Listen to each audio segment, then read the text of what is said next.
Shaina Magdayaw hindi pinayagan na makita ni Piolo Pascual ang anak nila.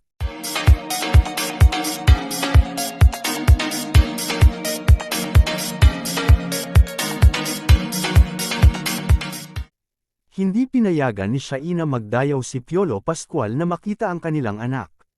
Ayon kay Shaina, nais niyang protektahan ang bata mula sa posibleng intriga. Sinabi niyang hindi pa tamang panahon para magtagpo ang mag-ama. Labis itong ikinalungkot ni Piolo, na umaasang makabuo ng relasyon sa anak. Sinubukan niyang makipag-usap kay Shaina, ngunit nanindigan ng aktres sa kanyang desisyon. Iginiit ni Piolo ang karapatan niyang makita ang bata bilang ama. Gayunpaman, sinabi ni Shaina na ang kapakanan ng kanilang anak ang kanyang pangunahing iniisip. Humiling si Piolo ng pangunawa mula kay Shaina para sa kapakanan ng kanilang pamilya. Nanawagan din ng aktor na ayusin ang isyu ng pribado. Patuloy niyang ipinapakita ang determinasyon na makilala ang anak sa tamang panahon. And this are chika for today mga ka-showbiz, sana nag-enjoy kayo.